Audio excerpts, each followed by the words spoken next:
As we take a look around town and around the Carolinas, because, we've been talking about Imelda for a while, and this is what it looks like from Myrtle Beach. Raindrops on the camera lens, as you can see.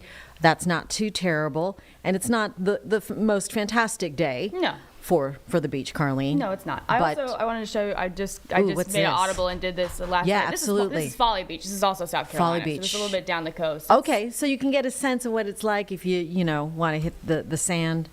A little yucky. Do people go surfing there? Yep. Folly Beach? Folly Beach is the only one really in Charleston that would get any sort of measurable wave kind to ride. of, yeah. So maybe that's going to be a couple surfers in the water.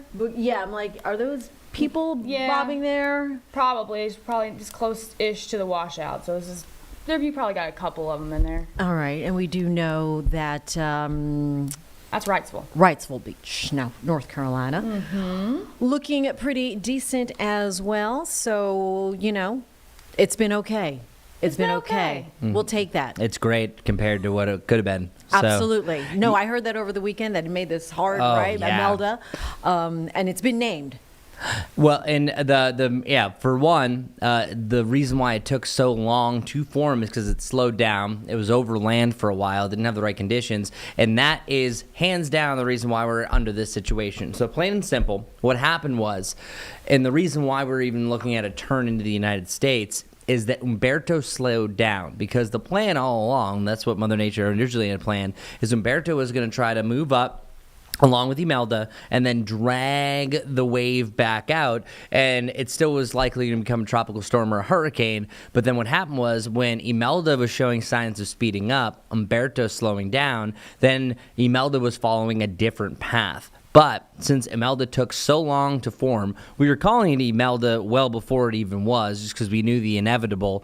Well, Umberto, in the meantime, was an overachiever, reaching Category 5 strength, and that's the 44th Category 5 storm that we've had since 1924 in the Atlantic Basin history. So that's the big deal here. But meanwhile, we also have this stationary front to the north that's also aiding, just shifting everything, moving it offshore. So thank our lucky stars. I'm so excited about this because I didn't like the sudden turn on Thursday, because everything was indicating to a big landfalling system. This looked to be more of a big rainmaker.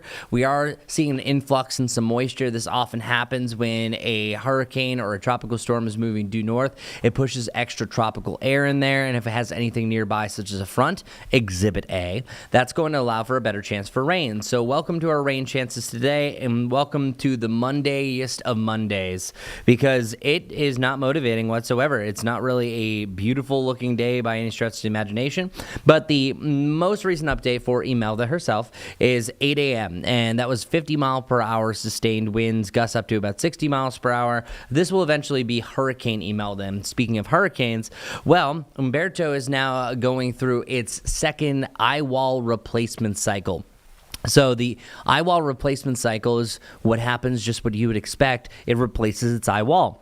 It reached up to 160 mile per hour winds, and it was a very strong storm, and that was really late day on Saturday heading into Sunday that it reached that strength, and that would be an absolute disaster if it was making landfall anywhere. But thank goodness, even for Bermuda, it's going to be clearing out to sea. So looking at Hurricane Umberto's general path, you can see where it says St. George, so that smack dab is going to completely miss out on Bermuda. But as you can see, choppy seas, already what we saw through one of our cameras at Wrightsville Beach. If a nearby storm moves through, you're still going to have a chance for some high surf and also some storm surge. That's going to be the possibility for Bermuda. But I'm just letting you know, Bermuda's in the middle of the Atlantic. They've been through this. They've seen it before.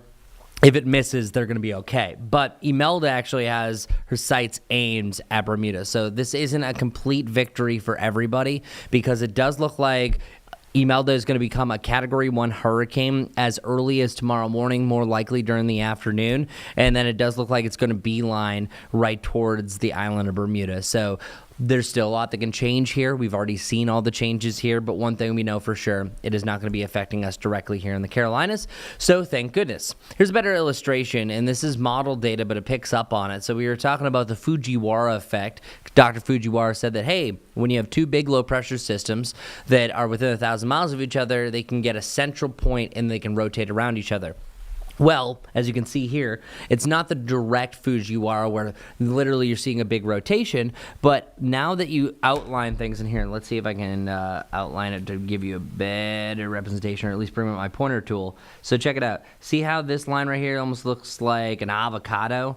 That line that connects everything is showing that the wind fields are conjoined. So it's all part of the same system per se. And oftentimes when a hurricane is following some sort of path, it can also outline around it and kind of trough. So this is showing that they are as one in this case. Then they really start to distance themselves. That's the main reason why it also swings Imelda a little bit further east, and then they are completely separated once you get to the end of the week around Thursday. But still, Umberto is our savior. And fun fact, maybe not fun, but I think it's interesting, that Umberto officially replaced the hurricane name Hugo. So the hurricane name lists recycle every 6 years. So 1989, the new name to replace that in 1995 was Umberto. And Umberto has been around many a times, but never became a Category 5 in its history. So we move on from that. Another thing I really want to talk about is how we feel. Because by the end of the week, it is going to feel pristine, fall-like. Welcome back, everyone. This is what we're here for. We're excited for it. Because check out where we have been. It hasn't felt great, because this is a really good illustration here. The area of blue is representing very humid air, that humid air you can wear. We had that through most of the weekend. Well, we're still going to kind of stick that range around just a tier below for today and tomorrow, but then boom, a big drop down behind that, so it's going to feel great. So just in time for hear ye, the first week of Renfest is here. Huzzah! Have you guys been to Renfest? I Not this have. one. Oh man, it's I have. great. It's a great time. It is. Well, the passion that people have and time that they put in their costumes is extraordinary. Yeah. And I just want to welcome everyone who maybe doubters, like that's not their scene. Oh my gosh, it's so much fun. There is no scene. I've been to, not this one, but yeah, I've been to Renfest before and dressed up. Yeah. Yeah. Oh, you've done the full dress up? Absolutely. Yeah. Huzzah! So I think they're called like the washing well wenches. I forget what they are. My favorite thing was they called me up on stage and I had to put a big pair of whitey tighties on, run to the center of it, and yell, "In my big boy pants, I can do anything!" And I won Kim a carnation. So yeah, Carnation. yeah, totally was. Yeah, for the cheapest flower you can buy, it totally was worth that. It's worth it. Luckily, I have no shame. But no, I wanted to transition to this because it really just brings up to the point that we're going to have some nice weather just in time for a Good. big festival. Awesome. We could have been talking about cleanup. Who knows what could have happened, because there were scenarios that we could have had several inches of rain. Yeah. And I'm not saying that you're not going to see rain. It's just not a tropical rain. And there was even signs last week that Imelda potentially could stall out and it could have just been a mess. So I'm super excited that we're trending in the right direction. But talking about the rain for the near term, closing in, I want to show you exactly what's happening right now. Hold on. You have some rain that is now encompassing just the eastern side of our viewing area. Here, I'll stop it right there. You're starting to see really a change in here. I just want to go back to the last couple of hours.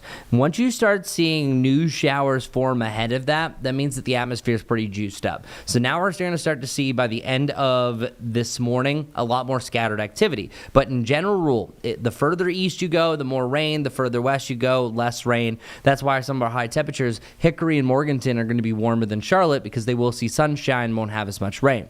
So here's what it looks like. Going forward, you're going to see that rain starting to expand a little bit more, and then either side of noon is when we're starting to see a lot more scattered rain showers. So rain is likely for today. It could rain for several hours. It could also take some breaks in between here. But if you look off towards the west, as I mentioned, there's not much going on. But then as we work our way into the evening, I think there'll be some dry air that starts to work in. And then this will be the final hurrah, keeping the regal theme. And then you start to see that last little batch of rain twist around. That there are some indications that Charlotte could either see widespread rain or just misses out on it entirely. So just anticipate a wet morning. And if it's not raining, then good for us. And then by the middle of the afternoon, I think that we're starting to wind things down. So things are definitely heading in a good direction. And as I showed you, it's going to start to feel a lot more comfortable. So our 7-day forecast, brought to us by the Jerry Hunt Super Center, is indicating that this is the bottom. We only have highs in the lower 70s. We should be around 79 degrees. Well, we're back to that range on Wednesday, feeling a little bit more comfortable. But then after that, we have the mid to the upper 70s to around 80 degrees with more of that comfortable fall-like air. That's why I pointed out the weekend forecast. Great for anything outside, great for any yard projects you want to do. We're really winning this forecast. Number one, we didn't get a big bad tropical system. Number two, we're about to receive rain, and we need the rain, but we're not seeing too much rain. And number three, we finally get that fall-like air that everyone has been asking me for, and I have not been able to deliver. Until Because that's today. up to you. Until obviously. now. Yeah, well, see, but however, I also Yeah, it's up accept to you. it because when it's really nice, they say, thanks, Chris. And I said, yeah, of Oh, yeah, course. so you take credit then? Oh, yeah. No, okay. it's both sides. Yeah, Yeah, no, I you get can't play with just one side of the coin. It has to be both all right, sides. Yeah. All right, You're an appreciate honorable that. man. Yeah. Yes, I will. Yeah, no, I will take the shameless thanks, but I will also take it whenever things aren't going well. Like right, on this so- Monday, I'm sorry. Today, sorry, but then toward the weekend when Oh, it yeah. counts, Then it's. it's going to be fantastic. And we thank you in advance. Thank Oh, you, yeah, of Chris. course.